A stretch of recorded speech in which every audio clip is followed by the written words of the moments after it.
Nothing gives greater promise to the future than the fact that women are achieving intellectual and physical liberty.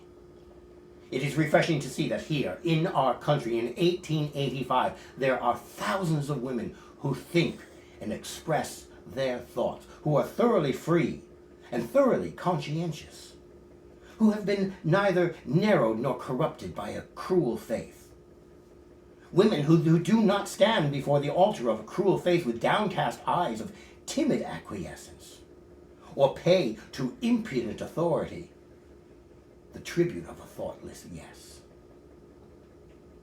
They are no longer satisfied with being told.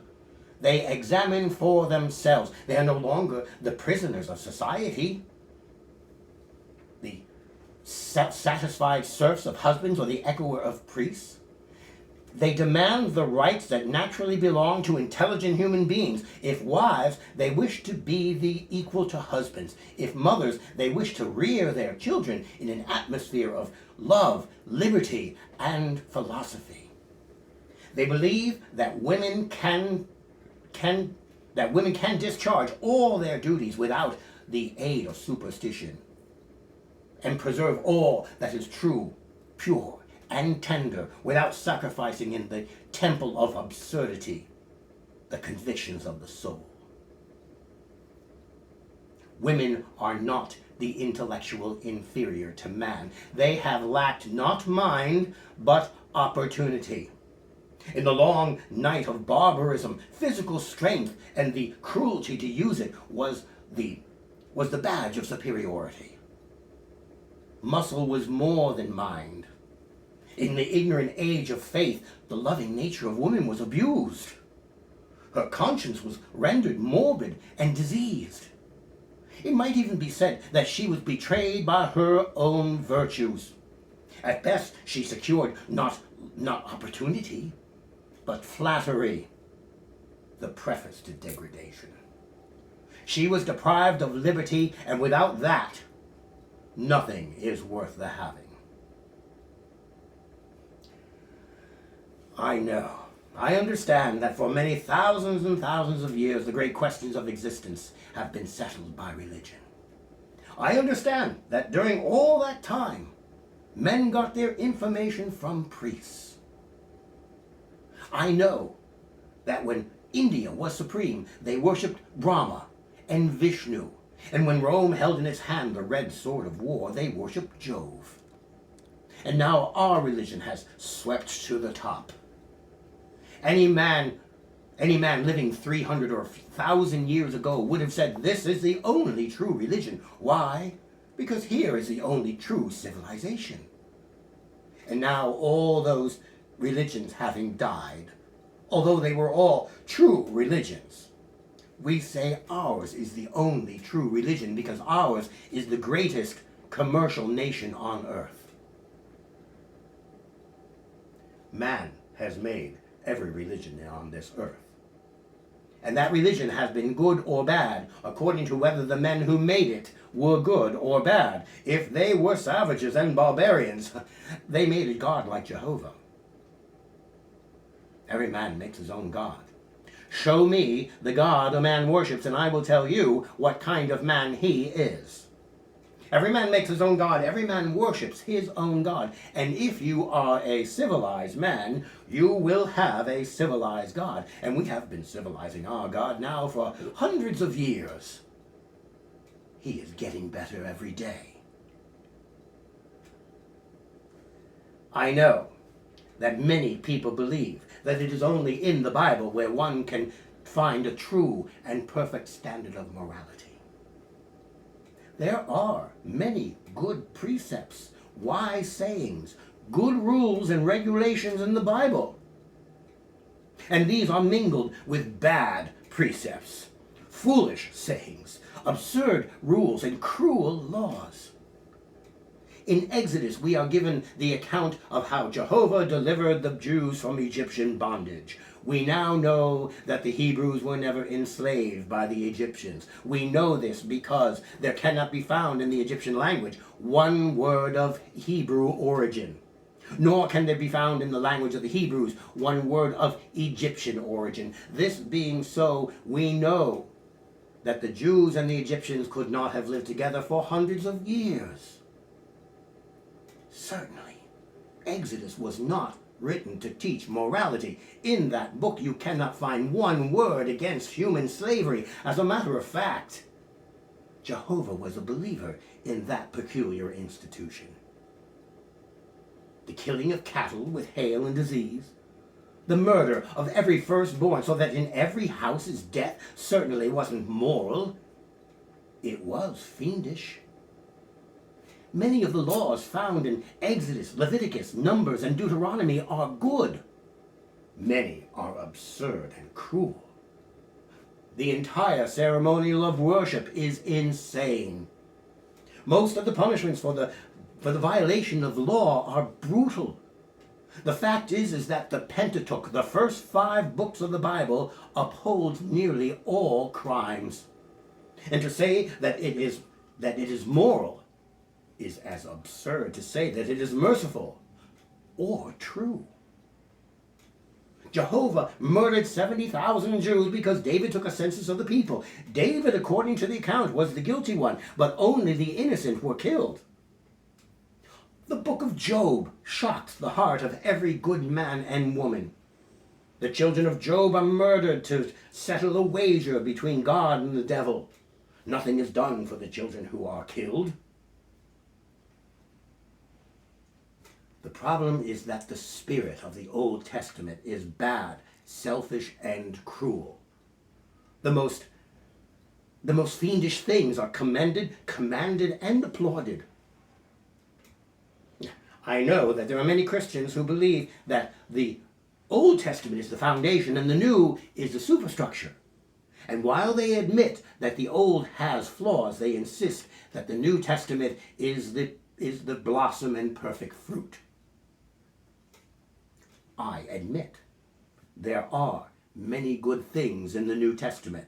And if we take from that book the dogmas of eternal pain, of infinite revenge, of the atonement, the necessity of shedding blood, of human sacrifice, if we take from that book the doctrines of non-resistance, of loving enemies, the notion that prosperity is the result of wickedness, or that poverty is in preparation for paradise, if we take out all these and keep the good, reasonable passages, those applicable to good conduct, then we can have a good moral guide. Narrow, but moral. You would have nothing about human rights, nothing for the family, nothing for education, for inquiry, but you would have still a good moral guide. On the other hand, if you took these extreme expressions, the foolish ones, you would have a creed that would satisfy an insane asylum. If you took the cruel passages, the ones that inculcate eternal hatred, verses that writhe and hiss like serpents, you'd have a creed that would shock the heart of a hyena. The Bible is not a good moral guide. Any man who stays fast to its tenets is an enemy of society and will end up his days in a prison or an insane asylum. These religions teach the slave virtues. They make inanimate things holy and falsehood sacred. They invent artificial crimes. To eat meat on Friday, to be happy during Lent, to eat on a fast day, to dispute a priest, to ask for evidence. To give your honest opinion about Jehovah, Mohammed, or Christ is far worse than to deny known fact. To question or doubt miracles is far worse than to deny known fact. Only the credulous, the cringers, the kneelers, the meek, the unquestioning, the true believers are considered virtuous. It's not enough to be generous, kind, and useful. In addition to this, you must believe. These things are the enemy of morality. They subvert all natural conceptions of virtue. happiness is the only good. Everything that secures happiness is good. That is to say, moral. Anything that diminishes happiness is bad. That is to say, immoral. Therefore, everything that is good is moral and everything that is bad is immoral. What then is or can be said to be a good moral guide? The simplest answer is one word: intelligence.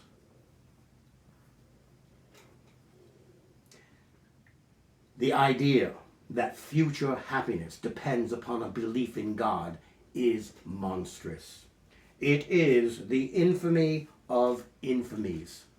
The notion that faith in Christ is rewarded with an infinity of bliss, while a dependence on reason, observation, and experience merits everlasting pain, is too absurd for refutation. What man who ever thinks can believe that blood can appease God? And yet our entire religious system is based upon that belief. The ancient Jews appeased God with the blood of animals. And according to the Christian system, the blood of Christ softened God's heart a little and rendered possible the salvation of a fortunate few. It is hard to imagine how the human brain can give assent to such terrible ideas, or how any sane man can read the Bible and still believe in the doctrine of divine inspiration. It is contended by some that ours is a Christian government, founded upon the Bible, and all who view that book as false or foolish are destroying the foundations of our country. The fact is, our government was not founded upon the rights of gods, but upon the rights of men. Our Constitution was not framed to declare and uphold the deity of Christ, but the sacredness of humanity. We are the first nation ever to be conceived by the people, for the people. We are the only nation on earth with which the gods have had nothing to do, and yet there are those contemptuous, dishonest, cowardly, who would solemnly declare that ours is a Christian government and that our free institutions are based upon the infamous laws of Jehovah. We have heard talk enough. We have listened to all of the drowsy, empty, and vapid sermons that we wish to hear. We have read your Bible and the works of your best minds. We have heard your prayers, your solemn groans, and your reverential amens. All of these amount to less than nothing. We want one fact. We beg at the doors of your churches for just one fact. We pass our hats along your pews and beneath your pulpits and implore you for just one fact. We know all about your moldy wonders and your stale miracles. We want this year's facts. Give us one fact for charity. Your miracles are too ancient. The eyewitnesses have been dead for 2,000 years. Superstition has done enough harm already. Religion suspects anything that is pleasant, anything that is joyous, and they often have the idea that God feels best when we feel worse. They have stoned to death the joy of nature with the cold rock of hatred and injustice. Church and state are two vultures that have fed at the heart of chained Prometheus. I say, let the human race have a chance. Let every man and woman think for themselves and express that thought. There is no wrath in the serene heavens. There is no scowl in the blue of the sky. Upon the throne of the universe, tyranny does not sit as king. We have already compared the benefits of theology and science. When the theologian governed, the world was full of huts and hovels for the many, palaces and cathedrals for the few.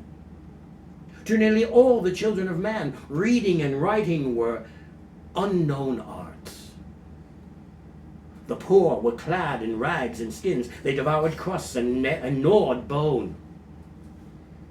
The day of science dawned, and the luxuries of a century ago are the necessities of today. Men and women in the middle ranks of life have more of the conveniences and elegancies than the kings and princes of the theological times, and above this is a development of mind.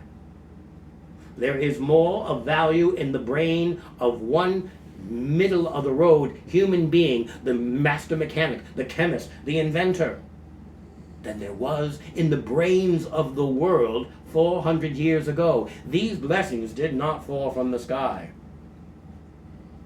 These benefits did not drop from the outstretched hands of priests. They were not found behind altars and within cathedrals, nor were they searched for with holy candles. They were not discovered with closed eyes of prayer, nor were they in answer to superstitious supplication. These are the children of freedom. The benefits of reason, observation, and experience, and for them all, man is indebted to man. That is my doctrine. And I will do what I can while I live to increase in the American people that sense of independence and personhood. We are not a Christian civilization. Our civilization is because of discovery, of applying knowledge, that is to say, of science. When the world becomes great and grand enough to know that all men have equal rights, when thought is untrammeled, when worship means the doing of useful things, and religion means the discharge of obligations to one's fellow man, then and only then will the world be civilized.